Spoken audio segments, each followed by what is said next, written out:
Giringiya werzişê carekê din derketolê bi metirsiya belavbûna vîrusa koronayê mirovên cîhanê li mal man, derneketin derve, bê hereketman û tendirustiya laşê wan kete xeteriyê. Lewra gelek kes ji ber metirsiya vîtamînê giranî dan xwarinê. Ev yek jî bi xwe re hinek pirsgirêk anê. Pirsgirêka mezin jî qelawbûn bû. Li bajarê Amedê jî welatî ji ber netevgeriyê kîlo sendin. Bi normalizebûna jiyanê keç û xortên Amedî dest bi werzişê kirin. Eywanên sporê hatin dagirtin. Salonê me sê meh bû qedî girtî bû ji bo belavî koronayê. Îja me nûh vekir, me ana vekir, paxîjiya xwe me giş çêkir. Îja bin aleta me 2 metro mesafe de heye.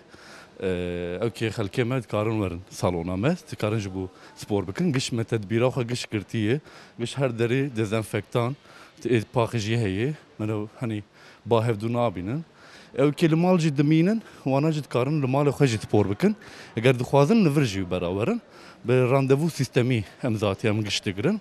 Li saet û nîvkî herkes tê saet û nîvkî sporê xwe çê dikin û dawîkê derin.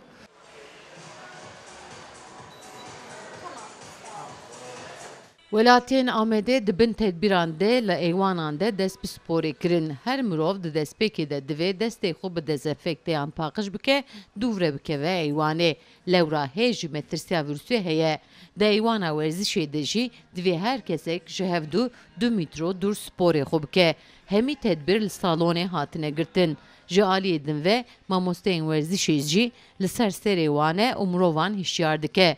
Her wiha mamosteyên werzişê hinek pêşniyar jî li welatiyan dike ku divê mirov di rojên qedexeyê de baldarî xwarinên xwe bibin. Ana vê sê meha da zatî kesî hereket nikare çêke.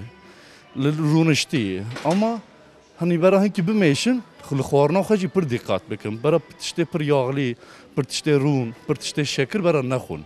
Bera tiştê salixlî bixwin. İja zatî havîne, mera zatî pir tî dibe. Bera pir salata bixwin, pir avê vexwin. İja tiştê salixlî bera bixwin. Ne tenê henî spor.